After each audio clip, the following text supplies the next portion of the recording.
नमस्कार जय मां समलेई। आज क्लास को समस्त को स्वागत। तो एनईपी 2020 सिलेबस अनुजाई +3 सेकेंड सेमिस्टर माइनर ओडिया जहाँ साहित्य अध्ययन यूनिट 1 गल्प साहित्य बुढ़ा संखारी विषय आम पूर्व क्लास रे अध्ययन कर सारी। तो आज आम यही क्लास रे शिकार गल्पर सारांश लॉन्ग क्वेश्चन आंसर आम आलोचना करवा। तो पिला माने यही शिकार गल्प पढ़ा पूर्व गल्प विषय किछि जानिबा। तो क्षुद्र गल्प उपन्यास नुहे बा उपन्यास क्षुद्र गल्प नुहे। तो पिला माने क्षुद्र गल्प होछि उपन्यास नुहे बा उपन्यास टे क्षुद्र गल्प नुहे। उपन्यास मनीष जीवन विस्तृत कहानी को प्रकाश करथिला बेले क्षुद्र गल्प जीवन खंडांश को प्रकाश करिथाए। तो पिला माने यही उपन्यासटी जीवनर विस्तृत जीवनर परिप्रकाश जीवनर कहानी को प्रकाश करथिला बेले क्षुद्र गल्प जीवनर गोटे अंश को जीवनर गोटे खंडांश को जीवन गोटे अंशांश को प्रकाश करथाए। तो उपन्यास होची शाखा पल्लवित जीर्ण जटिल वनस्पतिर विस्तृत परि मात्र क्षुद्र गल्पर वर्णन तथा घटनार जटिलता न थाए। तो पिला उपन्यास रे घटनार जटिलता थिबा बेले क्षुद्र गल्पर जटिलता न थाए। तो क्षुद्र गल्प शेष होई मध्य पाठकर मनरे धारणा सृष्टि करे सते जेपरि ताहा शेष होई नाही। तो पिला माने एही क्षुद्र गल्प शेष होइतिले मध्य पाठकर मनरे धारणा सृष्टि करथाए सते जेपरि ताहार शेष होई नाही। तो पिला माने एबे हमें देखिबा ए शिकार जहाँ को भगवती चरण पाणिग्राही रचना करछंती ताहार सारांश लॉन्ग क्वेश्चन जोटा कि तुम सेकेंड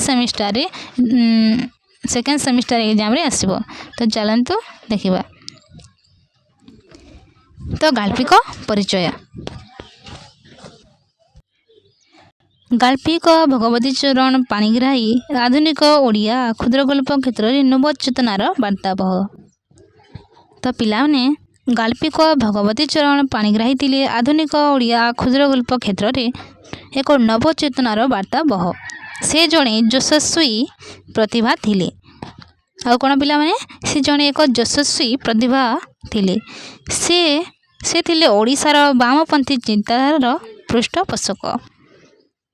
तो पिला माने भगवती चरण पाणिग्राही ओडिशार वामपंथी चिंताधारा गोटे पृष्ठपोषक थिले। सृष्टि तांकर स्वल्प जीवन तांकर सीमित। तो पिला माने सृष्टि तांकर स्वल्प जीवन तांकर सीमित जीवनर। तो पिला माने जीवनर एक स्वल्प सीमा मध्य से एक नवचेतनार भाव तरंग सृष्टि करि पारिछंती।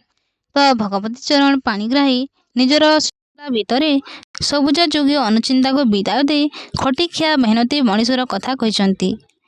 तो पिला माने ए भगवती चरण पाणिग्राही निजर सृष्टि कला भितर सबुज जोगी अनुचिंता को सी सबुदिन काढ़ी दे ये खटिखिया मेहनती बा मेहनत करथवा मनीषर कथा कहिसंती।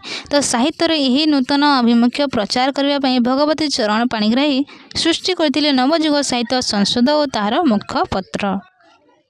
तो पिला माने साहित्यर को नूतन अभिमुख्य वार्ताबह देवाई ये भगवती चरण पाणिग्राही नवजुग साहित्यर संसद और तार मुखपत्र सृष्ट करथिले। तो आधुनिक थिला भगवती चरण को दार्शनिक चिंताधारा मुखपत्र। तो पिला माने भगवती चरण को दार्शनिक चिंताधारार मुखपत्र थिला आधुनिक।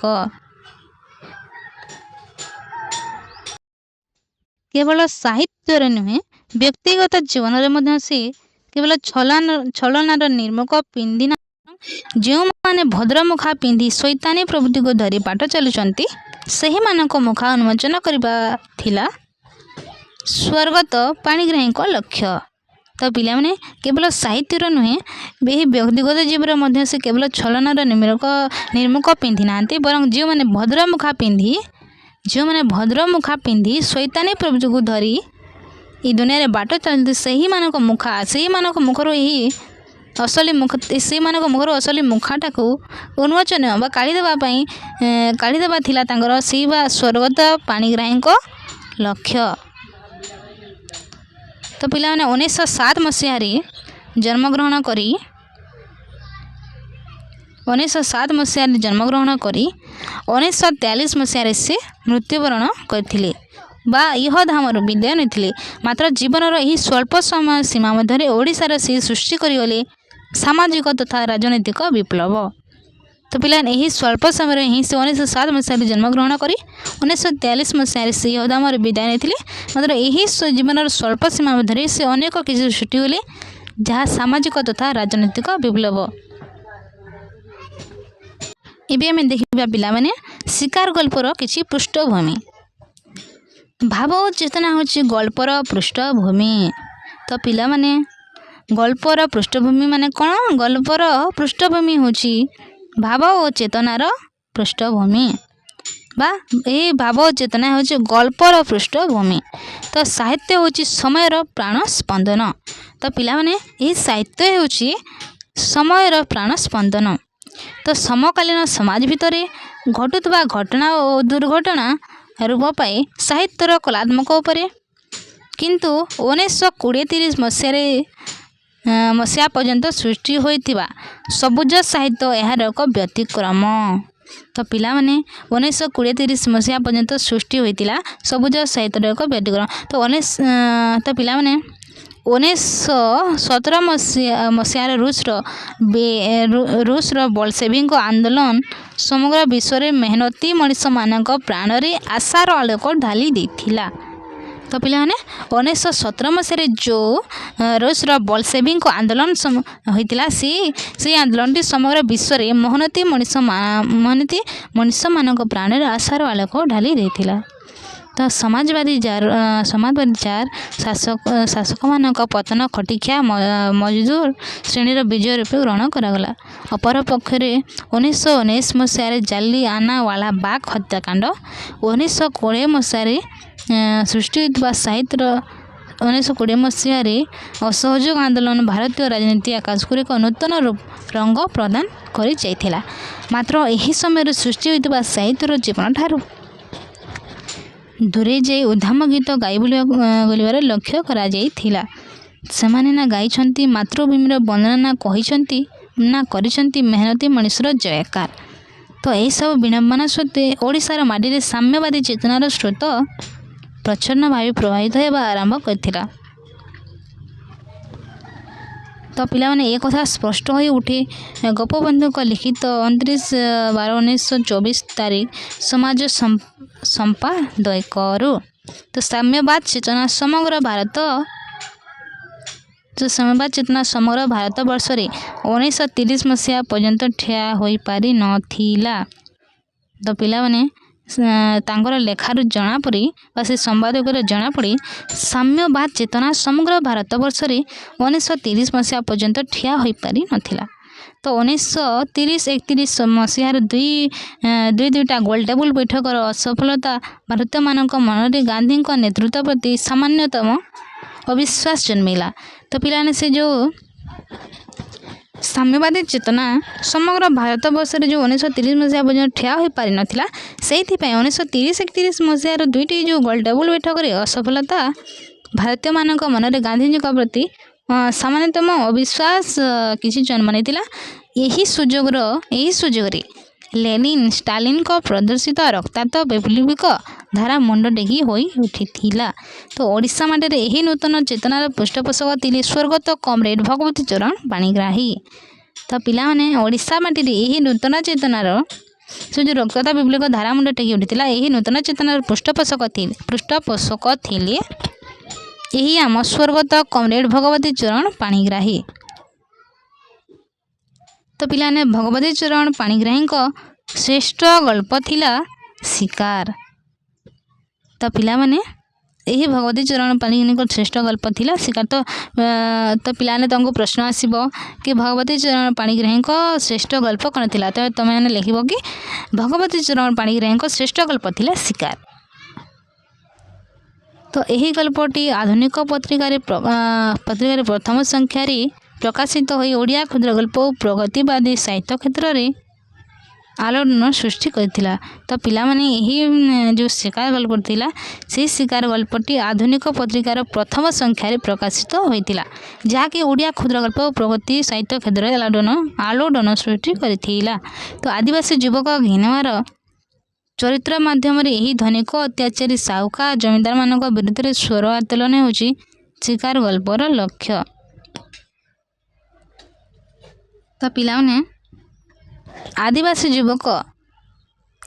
युवक घिनवार चरित्र माध्यम धनिक अत्याचारी। तो पिलाने यही युवक घिनवार चरित्र माध्यम धनिक अत्याचारी साहुकार जमीदार मान विरुद्ध में स्वर आंदोलन होची शिकार गल्पर एक प्रमुख लक्ष्य। तो पिलाने एबे आमे देखिवा सही शिकार गल्पर कथावस्तु।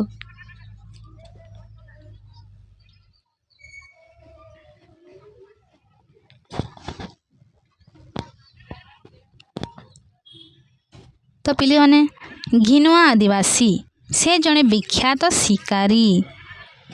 तो पिला माने घिनुआ जड़े जहाँ माध्यम शिकार गल्पटी रचना करचंती गाल्पिक भगवती चरण पाणिग्राही।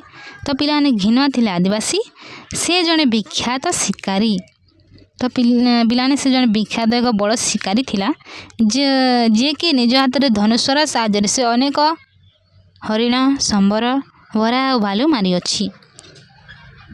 तो पिलाने दुईटी महाबल मारी कृतित्व पर से डेप्यूटी कमिशनर ठारू पुरस्कृत सारी। तो पिलाने से जेहेतु शिकारी थिला तो से निज हाथ में धनुष्वर साहाय्य से अनेक हरिण संबर बरा भालू मारी अच्छी एवं से डेप्यूटी कमिशनर ठारू पुरस्कृत अच्छी।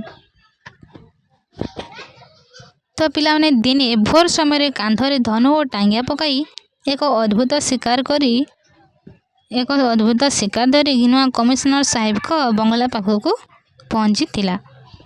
तो पिलाने कांधरे गोटे धनु एवं टांगिया पकाई एक अद्भुत शिकार धरी डेप्यूटी कमिशनर साहेब को बंगला पाखक जाई पहुँची थिला।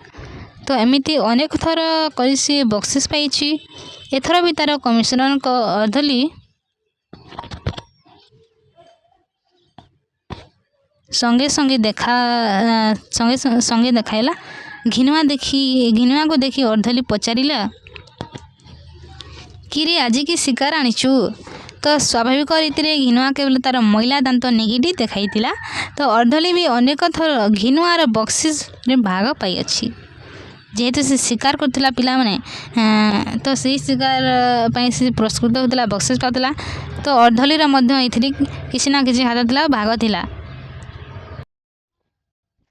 तेणु से पुणी थरे पचारिला कि बे कि शिकार आनीचु। तो घिनुआ तार गामुछा को देखाई कहला से आज एक मस्त बड़ शिकार करी अछि। तो पिलाने अर्धली मुहरे प्रश्नवाची उठिला तेबे से कौन घिनुआ को बाघ चिता भालू बरहा शिकार करिछि। घिनुआ अर्धलीर प्रत्येक प्रश्न रे केवल असम्मति सूचक मुंड हलाउଥାଏ। तो पिलाने जिते बेले यही सब प्रश्नवाची से अर्धली मुहरे आसीछि तो सेते बेले केवल घिनुआ तार मुंड को हलाउଥାଏ। घिनुआ और अर्धलीर पार्टी शुणी बंगला भितर बाहरी आसिले कमिशनर साहेब। तो पिलाने जिते बेले ये दुई जन एमती कथा होचंती तो इमान पार्टी शुणी बंगला भितर बाहरी आसिले कमिशनर साहब। घिनुआ स्वाभाविक मुंड नुआई केवल दांत दिखाई थिला। तो साहेब एथिरे शिकार चेहरा देखा कहते जिते बेले से किसी उत्तर दौनुला घिनुआ केवल मुंड हलाउला सेते बेले साहेब एथिरे को शिकार अच्छी से शिकार चेहरा देखा इच्छा प्रकाश करथिले। तो घिनुआ तार गामुछा भितर बाहर करी आनिला गोटे सद्य कटा मनीषर मुंड। जिते बेले कमिशनर साहेब देखा इच्छा करछंती तो सेते बेले घिनुआटी तार गामुछा भितर काढ़ी आनिला सद्य कटा मनीषर मुंड। तो साहेब भयर पछक 2 पाउंड घुंचीगले। जिते बेले से देखी देइछंती ये सद्य कटा मनीषर मुंड से टिके पछक घुंची जाइछंती। मात्र घिनुआ तार सरल मन को नहीं हाथ बढ़ाई कहला साहेब बक्सिस। तो पिलाने से सरल घिनुआटी सरल थिला से बहुत सरल थिला से किसी बुझी पारु नथिला। ତ ସେହି ସରଳ ମନକୁ ନେଇ ହାତ ବଢ଼ାଇ କହିଥିଲା, ସାହେବ ବକ୍ସିସ୍। ଘିନୁଆକୁ ବକ୍ସିସ୍ ପାଇଁ ଅପେକ୍ଷା କରିବାକୁ କହି ସାହେବ ବଙ୍ଗଳା ଭିତରକୁ ଯାଇ ମିଲିଟାରୀ ଫୌଜ ଡକାଇଥିଲେ। ତ ପିଲାମାନେ ଯେତେବେଳେ ଏହିସବୁ ଦେଖେଇଛି, ସେ ବକ୍ସିସ୍ ମାଗିଛି, ତ ଘିନୁଆକୁ କିଛି ସମୟ ଅପେକ୍ଷା କରିବାକୁ କହି ସାହେବ ବଙ୍ଗଳା ଭିତରକୁ ଯାଇ ମିଲିଟାରୀ ଫୌଜ ଡକାଇଲେ ଏବଂ ଘିନୁଆକୁ ଆରେଷ୍ଟ କରାଇଲେ। ତ ମଣିଷ ମାରିବା ଅପରାଧରେ ଘିନୁଆ ଗୋଡ଼କଡ଼ି ପିନ୍ଧି ଯେଉଁଦିନ ହାଜତକୁ ଗଲା, ସେଦିନ ସେ ବୁଝିପାରିଲା ନାହିଁ ଯେ ତାକୁ ଏପରି ଭାବରେ ଅଟକାଇ ରଖିବାର ମତଲବ କ'ଣ। ତ ପିଲାମାନେ ସେ ମିଲିଟାରୀ ଫୌଜ ଆସି ଘିନୁଆକୁ ଆରେଷ୍ଟ କଲେ। ତ ସେହି ସମୟରେ ସେ କ'ଣ ପାଇଁ ତାକୁ କ'ଣ ପାଇଁ ହାଜତକୁ ନେଇଛି ସେ କିଛି ବୁଝିପାରିଲା ନାହିଁ। ତ ସୁବିଧା ପାଇଲେ ସେ କାହାକୁ ପଚାରେ, କିଏ କହେ ତାକୁ ଫାଶୀ ହେବ, ତ କିଏ କହେ ସେ ଯିବ କଳାପାଣି। କିନ୍ତୁ ଘିନୁଆକୁ ଏକଥା ବିଶ୍ୱାସ ଲାଗେ, କାରଣ ସେ ଭାବେ ସେ ଏମିତି କିଛି ଅପରାଧ କରିନାହିଁ। ତ ପିଲାମାନେ ଏହି କଥାକୁ ଘିନୁଆକୁ ଟିକେ ବିଶ୍ୱାସ ଲାଗେ ଯେ ସେ ତ କିଛି ଅପରାଧ କରିନାହିଁ। ଶେଷରେ ଦିନେ ପରିଦର୍ଶନରେ ଡେପୁଟି କମିଶନର ସାହେବ ଆସିଥିଲେ। ତ ପିଲାମାନେ ସେ କିଛି ସମୟ ପରେ ବା କିଛି ଦିନ ପରେ ପରିଦର୍ଶନରେ ଡେପୁଟି କମିଶନର ସାହେବ ଆସିଥିଲେ। ତ ଘିନୁଆ ତା ନିଜ ବିଷୟରେ ପଚାରିବାରୁ ସେ କହିଲେ, ପୂର୍ବରୁ ସେ ବାଘ ଭାଲୁ ମାରୁଥିଲା ବୋଲି ସଙ୍ଗେ ସଙ୍ଗେ ବକ୍ସିସ୍ ପାଉଥିଲା, ମାତ୍ର ଏଥର ମଣିଷ ମାରିଥିବାରୁ ସେ 5 ଜଣଙ୍କ ସାମ୍ନାରେ ବକ୍ସିସ୍ ପାଇବ। ବିଚରା ସରଳ ଘିନୁଆ ଏକଥା ବିଶ୍ୱାସ କରିଗଲା। ତ ପିଲାମାନେ ସେ ପରିଦର୍ଶନରେ ଯେଉଁ ଆସିଥିଲେ, ତ ସେହି ସମୟରେ ଘିନୁଆ ତାକୁ ତାର ନିଜ ବିଷୟରେ ପଚାରିବାରୁ ସେ କହିଲେ, ସେ ପୂର୍ବରୁ ବାଘ ଭାଲୁ ମାରି ସଙ୍ଗେ ସଙ୍ଗେ ବକ୍ସିସ୍ ପାଉଥିଲା, ମାତ୍ର ଏଥର ମଣିଷ ମାରିଥିବା ସେ 5 ଜଣଙ୍କ ସାମ୍ନାରେ ବକ୍ସିସ୍ ପାଇବ। ତ ପିଲାମାନେ ଏହି କଥାକୁ ଘିନୁଆଟି ସହଜରେ ବିଶ୍ୱାସ କରିଯାଇଥିଲା।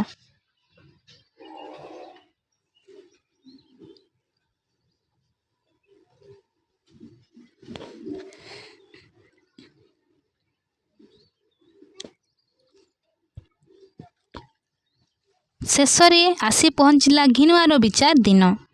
ତ ଘିନୁଆ ବିଚାରିଲା ଆଜି ତାକୁ ବକ୍ସିସ୍ ମିଳିବ। ତ ଶେଷରେ ଆଜି ପହଞ୍ଚିଛି ସେ ଘିନୁଆର ଏକ ବିଚାର ଦିନ। ଘିନୁଆ ବିଚାରିଲା ଆଜି ତାକୁ ବକ୍ସିସ୍ ମିଳିବ। ସେ ମନେ କରିଲା କି ସେ ମନେ ଭାବିଲା କି ଆଜି ତାକୁ ବକ୍ସିସ୍ ମିଳିବ। ତେଣୁ ସେ ଉତ୍ସାହିତ ହୋଇ ଜଜ୍ଙ୍କ ନିକଟରେ ଗୋବିନ୍ଦ ସର୍ଦ୍ଦାର ଦୀର୍ଘ କାହାଣୀ ବର୍ଣ୍ଣନା କଲା। ଯେତେବେଳେ ସେ ବକ୍ସିସ୍ ମିଳିବ ବୋଲି ଆଶା କରି ଉତ୍ସାହିତ ହୋଇଛି, ଜଜ୍ଙ୍କ ନିକଟରେ ଗୋବିନ୍ଦ ସର୍ଦ୍ଦାରଙ୍କ ଦୀର୍ଘ କାହାଣୀ ବର୍ଣ୍ଣନା କରିଥିଲା। ଘିନୁଆ କହିଲା, ଗୋବିନ୍ଦ ସର୍ଦ୍ଦାର ସେ ଅଞ୍ଚଳର ବଡ଼ ଶୈତାନ ଲୋକ। କେତେ ଲୋକଙ୍କୁ ସେ ମାରିଛି, କେତେ ଲୋକଙ୍କୁ ସେ ଉଚ୍ଛନ୍ନ କରିଛି। ତାହାର ଯାହା ସମ୍ପତ୍ତି ସେ ଠୁଳ କରିଛି, ସେ ସମସ୍ତ ସେ ଅନ୍ୟକୁ ଶୋଷଣ କରି ରଖିଛି, ଝିଅ ବୋହୂ ହରଣ କରିଛି। ତ ପିଲାମାନେ ଘିନୁଆ କହିଲା କି ଗୋବିନ୍ଦ ସର୍ଦ୍ଦାର ସେ ଅଞ୍ଚଳର ଜଣେ ବଡ଼ ଶୈତାନ ଲୋକ ଥିଲେ। ସେ କେତେ ଲୋକଙ୍କୁ ମାରିଛି, କେତେ ଲୋକଙ୍କୁ ଉଚ୍ଛନ୍ନ କରିଛି, ସମ୍ପତ୍ତିଙ୍କ ଠୁଳ କରିଛି ଏବଂ ସମସ୍ତଙ୍କୁ ଶୋଷଣ କରି ଏବଂ ଝିଅ ବୋହୂକୁ ହରଣ କରିଛି। ସେଦିନଠୁ ହିଁ ସେହି ଗୋବିନ୍ଦ ସର୍ଦ୍ଦାର ଘିନୁଆକୁ ଦେଖି ସେ ପଳାଉଥିଲେ। ମାତ୍ର ଘିନୁଆ ତାର ମୋଟର ଚକାକୁ ତୀର ମାରି ଅଟକାଇ ଟାଙ୍ଗିଆରେ ତାର ମୁଣ୍ଡ କାଟି 30 ମାଇଲ ଅରଣ୍ୟ ରାସ୍ତା ଅତିକ୍ରମ କରି ଡେପୁଟି କମିଶନରଙ୍କ ବଙ୍ଗଳା ପାଖରେ ଯାଇ ପହଞ୍ଚିଥିଲା।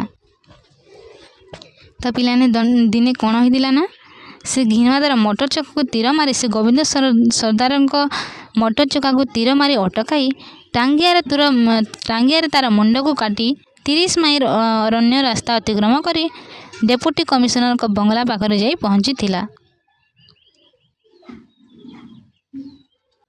ତ ପିଲାମାନେ ଘିନୁଆ ଦୃଷ୍ଟିରେ ଗୋବିନ୍ଦ ସର୍ଦ୍ଦାର ବାଘ ଭାଲୁଙ୍କ ଠାରୁ ଆହୁରି ଭୟଙ୍କର। ଅନେକ ଦିନ ତଳେ ମେଲିଆମାନେ ଝପଟ ସିଂଙ୍କୁ ମାରିଥିବାରୁ ବକ୍ସିସ୍ ପାଇଥିଲେ। ତ ପିଲାମାନେ ଅନେକ ଦିନ ତଳେ ମେଲିଆମାନେ ଝପଟ ସିଂଙ୍କୁ ମାରିଥିବାରୁ ସେ ବକ୍ସିସ୍ ପାଇଥିଲେ। ଝପଟ ସିଂ କେବଳ ଖଜଣାଖାନା ଲୁଟ୍ କରିଥିଲା ଓ କେତେଜଣ ସିପାହୀଙ୍କୁ ମାରିଥିଲା। ତ ପିଲାମାନେ ଯେଉଁ ଝପଟ ସିଂ ଥିଲେ, ସେ ଝପଟ ସିଂଟି କେବଳ ଖଜଣାଖାନା ଲୁଟ୍ କରି କେତେଜଣ ସିପାହୀଙ୍କୁ ମାରିଥିଲେ। ତ ଝପଟ ସିଂ କାହାର କେବେ ଜମିବାଡ଼ି ନେଇନାହିଁ। ଗୋବିନ୍ଦ ସର୍ଦ୍ଦାର ଝପଟ ସିଂ ଠାରୁ ଆହୁରି ଭୟଙ୍କର ଥିଲେ। ତ ତାକୁ ମାରିଦେବାରୁ ଘିନୁଆକୁ ଅଧିକ ବକ୍ସିସ୍ ମିଳିବା ଉଚିତ ବୋଲି ସେ ମନେ କରୁଥିଲା। ତ ଘିନୁଆର ଏହି ଯୁକ୍ତିକୁ ସମସ୍ତେ ପରିହାସରେ ଉଡ଼ାଇ ଦେଇଥିଲେ ଏବଂ ଜଜ୍ ସାହେବ ହସି ହସି କହିଥିଲେ ତାକୁ ଅଧିକ ବକ୍ସିସ୍ ଦିଆଯିବ। ଘିନୁଆ କିନ୍ତୁ ଏହାକୁ ପରିହାସ ମନେ ନକରି ସତେ ମଣି ନେଇଥିଲା। ତ ପିଲାମାନେ ଘିନିବାକୁ ପ୍ରାଣଦଣ୍ଡ ଆଦେଶ ହେଲା। ଘିନୁଆ ବୁଝିପାରିଲା ନାହିଁ ଏ ଆଦେଶର ଅର୍ଥ କ'ଣ। ଯେତେବେଳେ ଘିନୁଆକୁ ପ୍ରାଣଦଣ୍ଡ ଦିଆଯିବାର ଆଦେଶ ଦିଆଯାଇଥିଲା ସେ ସମୟରେ ମଧ୍ୟ ସେ ବୁଝିପାରିନଥିଲା କି ଏହି ଆଦେଶର ଅର୍ଥଟା କ'ଣ। ସେ ବୁଝିପାରିଲା ନାହିଁ ଝପଟ ସିଂ ଓ ଗୋବିନ୍ଦ ସର୍ଦ୍ଦାରକୁ ମାରିବା ଏକଥା ନୁହେଁ। ସେ ଜାଣିଲା ନାହିଁ ଗୋଟିଏ ଗୌରବ ବିଷୟ ଅନ୍ୟଟି ଦୋଷାବହ। ଆଇନର ସୂକ୍ଷ୍ମ ଜାଲ ଭିତରେ ପଶିବାକୁ ତାର ମୁଣ୍ଡ ନାହିଁ।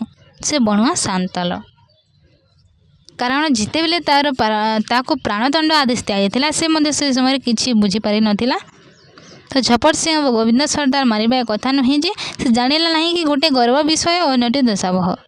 ତ ଆଇନର ସୂକ୍ଷ୍ମ ଜାଳ ଭିତରେ ପଶିବାକୁ ତାର ମୁଣ୍ଡ ନାହିଁ।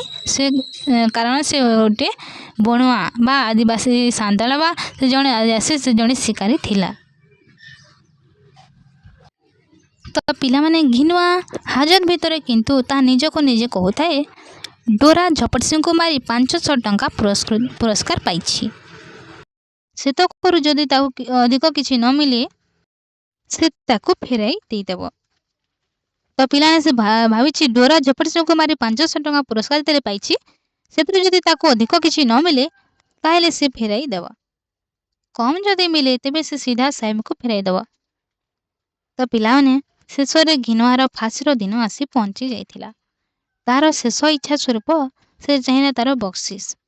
ତ ପିଲାମାନେ ଯେତେବେଳେ ଫାଶୀର ଦିନ ଆସିଯାଇଛି ଘିନୁଆର ତାର ଶେଷ ଇଚ୍ଛାଟି ଥିଲା କି ତାର ବକ୍ସିସ୍ ଦେବାକୁ କହି ତାକୁ ବଦ୍ଧ ଭୂଇଁକି ନିଆଯାଇ ତାର ମୁଣ୍ଡରେ ଗୋଟେ କଳା କନା ପିନ୍ଧାଇ ଦେଇଥିଲା। ତ ପିଲାମାନେ ବକ୍ସିସ୍ ଦେବା ପାଇଁ କହି ଘିନୁଆକୁ ଭୂଇଁକି ନାଇ ତାର ମୁଣ୍ଡ ଉପରେ କଳା କନା ପିନ୍ଧାଇ ଦିଆଯାଇଥିଲା। ଶେଷ ପର୍ଯ୍ୟନ୍ତ ମଧ୍ୟ ଘିନୁଆ କିଛି ବୁଝିପାରୁନଥାଏ କାରଣ ସେ ସରଳ ଥିଲା କାରଣ ସେ ନିରୀହ ଥିଲା। ଆଖିରେ ଅନ୍ଧ ପଟିଲି ଦେଇ ହାତରେ ତାର ସୁନା ରୂପ ଢାଲି ଦିଆଯିବ ଏବଂ ସବୁତକ ନେଇ ସେ ତାର ସ୍ତ୍ରୀକୁ ଦେବ। କାରଣ ସେ ଶେଷ ପର୍ଯ୍ୟନ୍ତ ହିଁ ଭାବିଛି ଯେତେବେଳେ କଳା କନା ପିନ୍ଧାଇ ଦେଲା ସେହି ସମୟ ପର୍ଯ୍ୟନ୍ତ ମଧ୍ୟ ସେ ଭାବିଛି କି ତାର ଆଖିରେ ଅନ୍ଧ ପଟିଲି ଦେଇ ହାତରେ ତାର ସୁନା ରୂପା ଢାଳି ଦିଆଯିବ ଏବଂ ସେହି ସୁନା ରୂପାକୁ ଧରି ତାର ସ୍ତ୍ରୀକୁ ସବୁତକ ନେଇ ତାର ସ୍ତ୍ରୀକୁ ଦେବ। ତ ଭଲ ଘର ଦୂର କରି ଚାଷ କରି ସୁଖରେ ରହିବ। ଏବେ ତ ଆଉ ଗୋବିନ୍ଦ ସର୍ଦ୍ଦାର ନାହିଁ ଯେ ଲୁଟେଇବେ। ତ ସେ ଭାବୁଛି ଏଇ ଅନ୍ଧ ପଟଲି ଯେଉଁ ବାନ୍ଧି ଦିଆଗଲା ସବୁତକ ଏବଂ ସୁନା ରୂପା ଦେଇଯିବ ସେ ସବୁତକ ସୁନା ରୂପା ଧରି ତାର ସ୍ତ୍ରୀକୁ ଦେବ। ଭଲ ଘର ଦ୍ୱାର କରି ସୁଖରେ ବାସ କରିବ ଏବଂ ଏହି ସମୟରେ ତ ଗୋବିନ୍ଦ ସର୍ଦ୍ଦାର ନାହିଁ ଯେ ତାକୁ ଲୁଟି ନେବ। ତ ପିଲାମାନେ ହଠାତ୍ କ'ଣ ଗୋଟାଏ ତାର ବେକରେ ବାଜିଲା ଓ ସେ ଢଳି ପଡ଼ିଲା। ତ ପିଲାମାନେ ଏହି ଭାବିବା ସମୟରେ ହିଁ ହଠାତ୍ କ'ଣ ଗୋଟାଏ ତାର ବେକରେ ବାଜିଲା ଓ ସେ ଢଳି ପଡ଼ିଲା ଓ ମୃତ୍ୟୁବରଣ କଲା। ତ ସରଳ ବିଶ୍ୱାସୀ ସାନ୍ତାଳୀ ଘିନୁଆ ସହରୀୟ ମଣିଷର ଆଇନର ଜାଲରେ ମୃତ୍ୟୁବରଣ କଲା। ତ ପିଲାମାନେ ଏହି ଯେଉଁ ସରଳ ନିରୀହ ଥିଲା ଘିନୁଆ ବଣୁଆ ବା ଆଦିବାସୀ ଥିଲା ସରଳ ବିଶ୍ୱାସୀ ସାନ୍ତାଳୀ ଘିନୁଆ ଗୋଟିଏ ସହରୀ ମଣିଷର ଆଇନ ଜାଲରେ ମୃତ୍ୟୁବରଣ କଲା। ତ ପିଲାମାନେ ଏହି ଥିଲା ଶିକାର ଗଳ୍ପର ସାରାଂଶ ଲଙ୍ଗ୍ କ୍ୱେଶ୍ଚନ୍ ଆନ୍ସର୍। ତ ଏକ୍ଜାମ୍ରେ ପିଲାମାନେ ଏଇଟା ବହୁତ ଆସେ ତ ଏହାକୁ ଥରେ ଟିକେ ପଢ଼ିବା ଭଲସେ। ତ ପିଲାମାନେ ରହୁଛି ନେକ୍ସଟ କ୍ଲାସ୍ରେ ଆମେ ସବୁ ଅନ୍ୟ ଯେଉଁ ସବୁ ବିଷୟବସ୍ତୁ ରହିଛି ତାକୁ ଆଲୋଚନା କରିବା। ଜୟ ମା ସମଲେଇ।